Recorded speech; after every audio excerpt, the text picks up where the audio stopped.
Olá pessoal, todos bem? Eu sou o professor Danilo Duarte, estou aqui no Ensinando Veterinária para falar para vocês um pouquinho sobre farmacologia. Nós vamos conversar hoje um pouquinho para esclarecer alguns pontos. Essa aula é uma aula de introdução, uma primeira aula sobre a farmacologia, e eu vou falar sobre alguns processos. Na verdade, responder uma pergunta que é muito comum quando a gente dá aula de farmacologia. Professor, como que funciona? A partir do momento que eu medico o meu paciente, passo um medicamento por via oral para ele. Como que faz para esse medicamento chegar até a corrente sanguínea, ter ação e depois ser eliminado do organismo? Hoje a gente vai falar um pouquinho sobre essas etapas de forma simples e depois a gente faz uma aula para cada etapa. E aí eu consigo explicar mais detalhadamente cada processo. Bom, pensando nas vias de administração, primeiramente, qual vai ser a via de administração? Elas são extremamente importantes porque a partir dela eu entendo que vou ter mais velocidade ou menos velocidade para que isso chegue até a corrente sanguínea, até a circulação sistêmica. Por exemplo, se eu fizer por via intravenosa, ou seja, fazer medicamento dentro da veia, é óbvio que eu pulo uma etapa, que é a etapa de absorção, porque eu coloco já direto na veia, direto na corrente sistêmica. Se eu vou administrar por via oral, ou seja, esse medicamento vai ser dado para o nosso paciente pela boca, isso tem que passar por todo um processo de degradação do estômago, absorção e por aí vai. Então a gente vai falar um pouquinho da farmacocinética e a farmacodinâmica, de uma forma bem simplista. Bom, a primeira etapa da farmacocinética é a absorção. Então vamos pensar que o medicamento vai ser ingerido por via oral e vai chegar no estômago, ser degradado e a partir daí então ele vai ser absorvido lá no intestino. Beleza? Toda essa etapa depende de vários fatores. Qual é a característica do fármaco, a característica do meio, enfim. Quanto vai ficar biodisponível, ou seja, desse processo, quanto que realmente vai absorver, quanto que realmente vai chegar à circulação sistêmica. Muito bem, pensando que o medicamento conseguiu ultrapassar essa barreira intestinal e chegar até a circulação sistêmica, ele vai começar a caminhar por todo o corpo. Muito bem, ele vai caminhar por todo o corpo como? Como que isso acontece? E, mais do que isso, ele tem que caminhar pelo corpo para quê? Para conseguir chegar até o seu local de ação, até o seu receptor. E aí? Tem algum radar? Como é que faz para ele realmente chegar até o local certo? Essa etapa, onde o medicamento fica circulante, a gente chama de distribuição. Normalmente os fármacos eles são carreados pelas proteínas. Tá? E se ele estiver carreado, ou seja, se ele estiver linkado à proteína, ele não consegue chegar ao receptor e se acoplar ao receptor para gerar a sua ação. Então esse fármaco ele precisa estar obrigatoriamente livre para conseguir ter a sua atuação, para conseguir se ligar ao receptor. Quando ele se liga ao receptor, a gente faz uma pausa, digamos assim, na farmacocinética.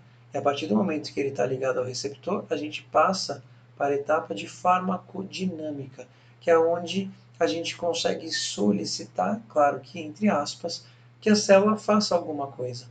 A gente não vai inventar nada. A célula não vai fazer alguma coisa que ela nunca tenha feito. A gente, na verdade, vai ter um efeito agonista ou antagonista. Ou seja, a gente vai conseguir solicitar para que a célula produza mais alguma coisa, ou que ela diminua a produção, ou que ela pare de produzir algo que ela já faz. Essa é a ideia de se utilizar um fármaco que tenha alguma função, se ligar ao receptor e solicitar, fazer com que a célula atue, ou antagonizando esses efeitos celulares, ou gerando um efeito agonista daquilo que já é feito pela célula naturalmente.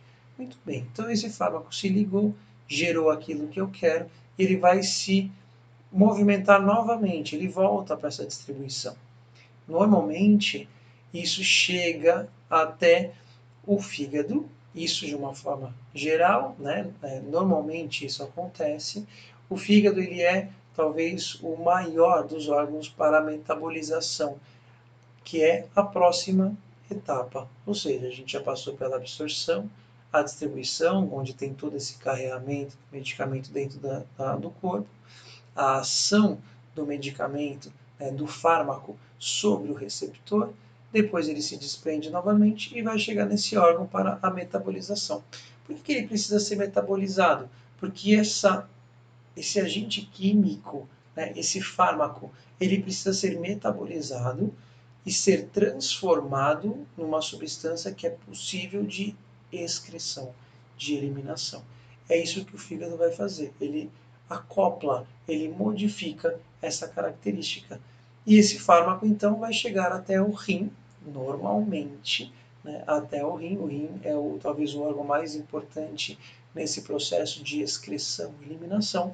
E ele vai, então, permitir que haja essa passagem, excreção e eliminação do fármaco. Todo esse tempo é importante a gente saber quanto dura, porque a partir disso é que eu vou saber quando eu preciso fazer medicamento novamente ou não. Quanto tempo esse medicamento fica circulante? Se a gente pensar em atletas, por exemplo, isso é extremamente importante, porque tem fármacos que não podem ser utilizados, e não podem estar circulantes por um tempo. Não estou dizendo isso nem para fazer algo de forma ilícita, pelo contrário. É muitas vezes um medicamento, por exemplo, para tirar a dor de um paciente, e que aí ele vai demorar um tempo para conseguir eliminar toda essa substância que estaria circulante. Bom, isso é uma forma bem generalista e bem simples de se pensar nas etapas da farmacocinética e mostrei já como é a farmacodinâmica que fica no meio desse processo.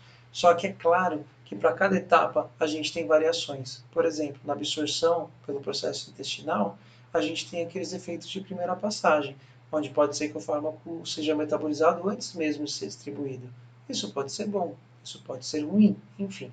A gente vai então nas próximas aulas trabalhar um pouquinho cada etapa, como funciona cada parte desse processo de farmacocinética e depois a gente parte para o processo de farmacodinâmica. Tá bom? Gostou? Segue a gente aí, deixa um like para a gente conseguir ter visualizações, avisa para os seus amigos, divulga para nos ajudar a passar as informações para frente. Tá bom? Obrigado pela atenção de todos. Novamente eu sou o professor Danilo Duarte. Qualquer dúvida, estamos aqui. Pode deixar seu comentário, a gente responde. Bom, tchau, tchau, pessoal. Até a próxima aula.